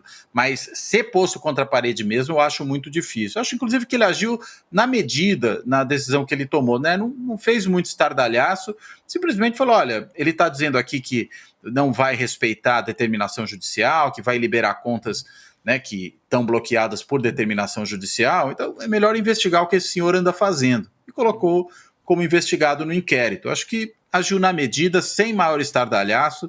Acho que não mordeu a isca nesse sentido. Alguém poderia considerar que isso é morder a isca, mas eu creio que não. Eu creio que, na realidade, colocar a coisa nos seus devidos lugares, demonstrar que existem juízes em Brasília, né? E que, consequentemente, é preciso respeitar o Poder Judiciário brasileiro. Não é aceitável esse tipo de bravata. E quem comete esse tipo de bravata precisa ser responsabilizado. Ainda para piorar, teve aquela petição ali da representação do Twitter no Brasil, dizendo, olha, a gente não tem nada a ver com isso, é lá na sede, né? E o Alexandre de Moraes deu ali uma carraspana neles, né? Falou, ó, meu filho, desce daí, né? Não é assim que a coisa funciona. Vocês estão achando que cola isso, de que vocês não têm uma responsabilidade, né? E até usou a expressão correta, né? Estão ali tangenciando, beirando a litigância de má-fé. Acho que foi irretocável, né? E isso mostra que por aí a coisa não prospera. Ela funciona bem para agitar a extrema-direita, inclusive a base social da extrema-direita, né? Eu até, enfim, só vou fazer um comentário lateral, eu fiz uma viagem no sábado, né, para o exterior e não tinha visto essa notícia, estava ali na fila do avião, de repente uma senhora muito excitada ali do lado com essa notícia, falando, não, vocês viram o que o Musk falou para o Alexandre de Moraes? E ela estava muito empolgada, assim, declarando uma militante da direita e tal, e eu não estava sabendo ainda do que tinha acontecido, falei, bem, o que será que o Musk fez que está deixando esse povo tão animado, né? Depois ficou claro, ou seja, tem esse efeito. As pessoas ficam animadas, mas, né, na hora do vamos ver, na hora de tomar adesão no Congresso, de eventualmente reverter decisões judiciais, entendo que o poder de fogo deles é muito pequeno. Eu queria trazer um outro assunto aqui também, gente, que ainda dá tempo da gente falar sobre a Quest, né, a pesquisa. A avaliação do presidente Lula está relativamente bem em dois estados fundamentais para as eleições, que é São Paulo e Minas Gerais. Nessas duas. Então, essa pesquisa da Quest que foi divulgada hoje mostra que em São Paulo a aprovação de Lula é de 50% contra e 48% de desaprovação, com 2% de entrevistados que não responderam. Em Minas Gerais, o governo Lula é aprovado por 52% dos entrevistados e desaprovado por 47%. Tem mais 1% ali que não respondeu. Então, a gente tem as imagens, né? Em São Paulo, aprovação 50% e 52% em Minas Gerais, que é fundamental para a decisão ali das eleições. O Felipe Nunes também, que é o CEO da Quest, ele disse que os dados indicam um aumento na popularidade de Lula. Essa é a avaliação dele. Então, ele diz o seguinte: Se compararmos os resultados em votos totais e a aprovação do governo, percebemos que Lula tem conseguido ampliar a aprovação do seu governo para além dos votos que obteve em 2022. Então, mesmo em estados como São Paulo, Paraná e Goiás, onde ele perdeu a eleição. É um fenômeno interessante também, principalmente diante das últimas pesquisas da Quest, né, que estavam mostrando uma certa desaprovação do governo. Inclusive, a gente ficou um tempo tentando interpretar esses dados e estava se refletindo muito ali na questão do preço dos alimentos. Eu queria entender aqui com o professor a que ele atribui essa melhora, principalmente em São Paulo e Minas, né, e também estados que são normalmente bolsonaristas. Diga lá, Rodrigo. Eu queria só destacar isso aqui, ó, que é o print. Desculpa, gente, se puder voltar para a tela. São os números que o próprio Felipe valores totais, né? Destacou. Então, na verdade, ele está comparando a pesquisa de agora com a eleição. Ele não está comparando pesquisa com pesquisa. O que ele está dizendo é um raciocínio do Felipe. Eu não sei se o Cláudio concorda com esse tipo de extrapolação que o diretor da Quest fez. Mas ele diz, ó, São Paulo, eu vou levantar aqui para mostrar o quadro, Cláudio, rapidinho, depois você comenta. Ó. Claro, São Paulo. O Lula teve 33%. E aí, quando você vai, em votos totais, né? Quando você vai para a pesquisa, ele está com 50% de aprovação. No entendimento do Felipe, significa que o Lula está até com mais aprovação do que voto na urna. Em Minas Gerais, a mesma coisa. Ele teve 38% dos votos totais, né? Mas na pesquisa ele tem 52% de aprovação. Como é que você vê essa pesquisa de hoje aí, São Paulo, Minas, praticamente um empate, né? Quando a gente olha aqueles números anteriores que a Gabi trouxe, mas com leve vantagem para o Lula, com um pouquinho mais de aprovação do que desaprovação nesses dois estados. Eu acho que o Felipe está aí pegando a votação, isso é no segundo turno? Imagino que é segundo turno, votos totais. Segundo turno. Isso. Votos totais do segundo turno. Olha, eu acho que realmente a situação do governo não é ruim. Eu acho que, sobretudo no caso de São Paulo, né, que ele perdeu em São Paulo, no estado, né, ganhou na capital, mas perdeu no estado como um todo, e hoje tem, em termos de aprovação, uma pequena vantagem no estado. Né? E quando a gente olha para Minas Gerais, é interessante, né? Porque Minas Gerais é o espelho do Brasil, é nas eleições e é também na pesquisa.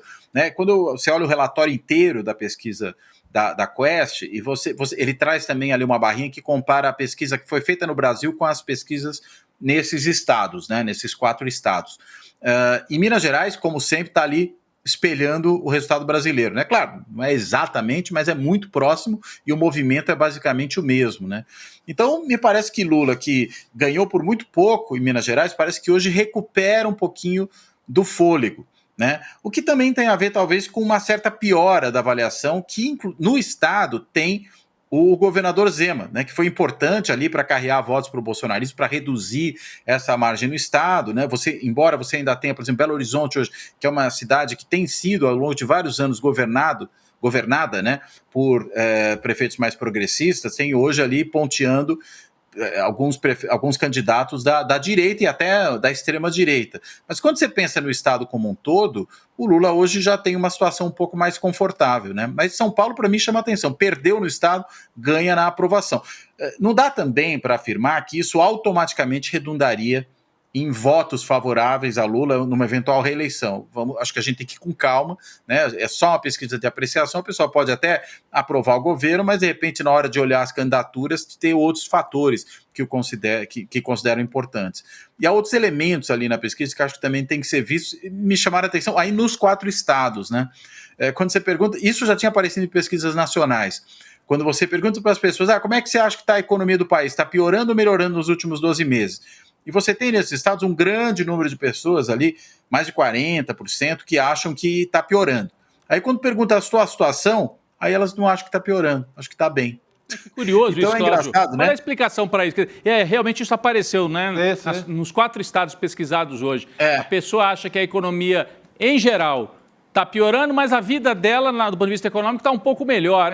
Como é que se explica? Talvez seja noticiário e vida real, né? Noticiário e vida real, bombardeio de notícia ruim, apesar... Enfim, como é que se explica isso? Olha, eu acho que tem um pouco de noticiário, mas nem tanto, né? Se a gente pegar o noticiário, eu não acho que o noticiário tenha sido tão negativo para o governo quando você pensa nas grandes empresas de comunicação. Né? Não tem sido muito negativo. Pelo contrário, acho até que tem sido equilibrado, eu diria. Né? Não é assim, não estão rasgando seda para o governo, mas as críticas estão sendo bem mais amenas do que já foram em outros momentos. Né? O que eu acho que tem é que realmente você tem um núcleo aí, veja, quando você vê a avaliação negativa do governo, tá, tem 52, vai ter 48 do outro lado. Então, muita gente que vai avaliar o governo negativamente vai também avaliar que a economia está piorando, mesmo que a sua situação ele reconheça que não está. Curioso isso. Né? Então, o Brasil, eu não estou ruim, mas o Brasil está. Agora, quando todo mundo responde isso, né? Parece aquela outra pesquisa que historicamente se faziam, né? Fala, você acha que o Brasil é um país racista? Ah, é. E você é? Não, eu não. Eu não. O país é. E aí a conta não fecha, né? Só que aqui é uma outra coisa, né? É na economia. Né? Quer dizer, a economia está piorando, tá? E a sua vida econômica? Tá? Não, a minha tá beleza.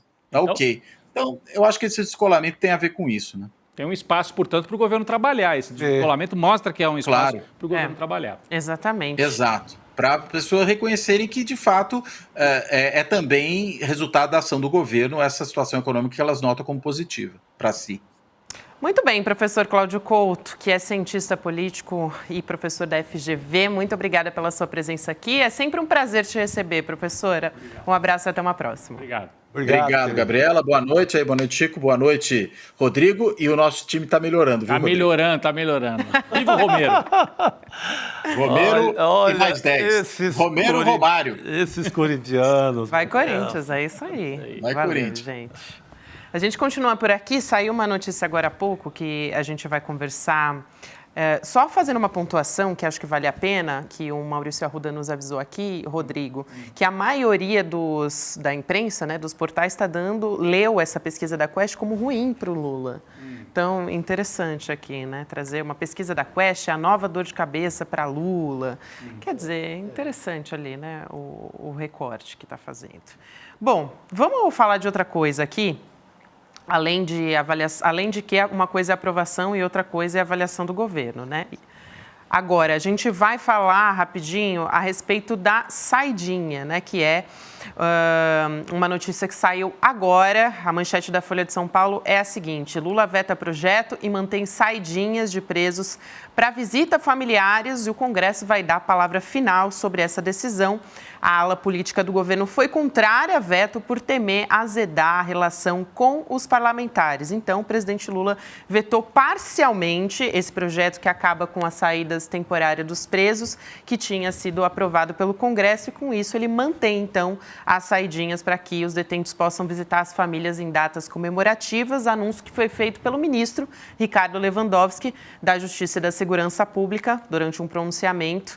E esse texto vai sair em edição no Diário Oficial dessa quinta-feira, edição extra, então, portanto, e o Congresso pode ainda derrubar o veto presidencial e pode reestabelecer essas restrições, decisão que havia sido antecipada, inclusive, pela Mônica Bergamo na Folha. Agora, a gente vai ainda tratar desse assunto aqui no ICL Notícias, avaliar com calma essa história da saída. Mas o Lira tem a sua primeira pauta para incendiar o Congresso. Com certeza. Se quiser dar um contra-ataque no governo, já tem.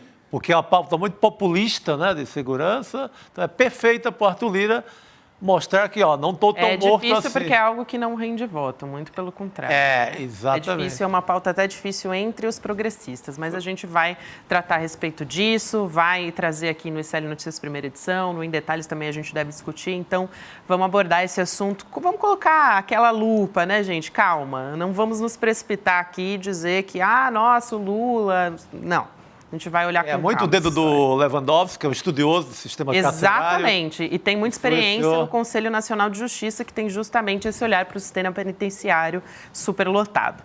Gente, vamos para o nosso recado também. Uma notícia que é muito importante a respeito do nosso pacote de presentes, né? Porque hoje é o último dia para você assinar o ICL e levar para casa aquele mega pacote de presentes que inclui o livro do Animal Social, que é do Elliot Harrison, que deu aquela aula no último domingo para a gente. Ele que é psicólogo, né? E avalia o comportamento ele que está nos Estados Unidos, um dos maiores, dos principais psicólogos sociais dos Estados Unidos e também do mundo. Esse se tornou, inclusive, o livro mais vendido no Brasil na área de administração e negócios. Então, gente, olha só, mais de 3 mil pessoas já assinaram o ICL e garantiram, então, receber esse pacote completo de livros. Então, gente, não perde essa oportunidade porque vai acabar. Então, você recebe, nesse mega pacote de presentes, o Animal Social, do Elliot Erikson, com prefácio do Edu Moreira. Também o livro Que os Donos do Poder Não Querem Que Você Saiba, que é o primeiro livro daquela trilogia sobre capitalismo do Eduardo Moreira, e Os Engenheiros do Caos também, do Giuliano da Empoli. E só vale para quem se inscrever como membro solidário. Então, lembrando, é aquele modelo que você paga e, além de você estudar, você também paga uma bolsa de estudos integral para alguém. Então, é mega bacana, né? Porque é para quem não pode pagar. Todos os membros do ICL têm acesso, sempre lembro você aqui, a mais de 250 cursos exclusivos na plataforma, documentário, reportagem especial, por exemplo, da Elo Vilela. Você encontra lá também aula de idioma, curso, enfim, tem curso desde você que está assistindo aqui a gente, a sua mãe, seu pai, enfim, o filho também, adolescente.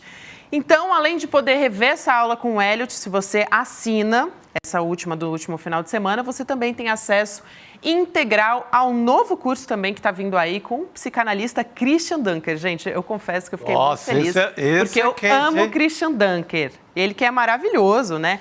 Ele vai dar uma aula sobre violência simbólica e destruição do cotidiano a partir da obra O Animal Social. Então, sério. Esse eu vou também. Tá imperdível. Mais um. Christian Dunker é fera demais no que Até ele faz. mandarim tem no ICL, para você estudar. E agora temos Christian Dunker também. Então, sucesso absoluto. Não perde essa oportunidade, você pode se inscrever em icln2.com.br. Faltam poucas horas, depois tu vai dizer que eu não avisei. Então, vamos embora, gente. Quinta-feira... posso dar uma notícia? Amanhã noticiona, hein? Felipe Neto no ICL Notícias, primeira edição. Então, não perca, a partir das 8 horas da manhã, ICL Notícias, primeira edição. Felipe Neto vem para debater todo esse ataque da extrema-direita. Tem sido muito atacado também. Pelo Elon Musk. Pelo Elon Musk. Tá colocando os cães, o Elon Musk... Os cães, não que eu gosto de cachorro, mas está colocando os bárbaros, essa turma aí, para atacar, inclusive, o Felipe Neto também. Então ele estará ao vivo aqui para falar sobre essa... aliás, hein? Só coisa imperdível. Felipe Neto, o doutor Fernando Fernandes também, advogado, Juliana Dalpiva, Heloísa Vilela, Juca, Ailton Ferreira, Guilherme Amado também. Putz, amanhã vai estar sensacional. Meu Deus. Aí. Meu Deus do céu, já diria Chico Sá. Amanhã, a partir das 8, vou estar ligadaço. Preparando para ver. É isso aí, gente. Então vamos embora. Hoje é quinta-feira, véspera de sexta. Tá chegando a hora. Opa! Chegando a hora. Amanhã, boa noite para todo mundo. Tem. Boa noite, Chico Sá. Boa noite, Rodrigo Viana. E boa noite para você que nos acompanhou até aqui. Até amanhã. Olá, estou aqui para falar de um homem que acreditava no mundo igualitário e justo. Percorrendo a América Latina, foi buscar um sentido para a sua vida. Com amigos, ele partiu do México para fazer uma revolução em Cuba. Ele acreditava na igualdade social e resolveu lutar por isso. O seu nome, Che Guevara, comandante Che Guevara. A sua sede por mudança, a sua entrega à causa revolucionária foi tão grande que ele se tornou um símbolo mundial de luta por justiça e solidariedade. Mas há coisas dele que você não sabe, situações e lembranças que não estão nos livros. Para que não reste dúvidas sobre Che Guevara, sobre sua luta, sobre tudo que ele representa, é que nós estamos aqui. Domingo, dia 21 de abril, às 8 da noite, você vai conhecer Aleida Guevara, filha do comandante, uma médica argentino-cubana. Aleida Guevara vai conversar com Eduardo Moreira. Vai contar muito da sua história com o pai. Você não pode perder essa conversa. Não fique de fora. Garanta a sua vaga. Guevara, hasta la vitória sempre.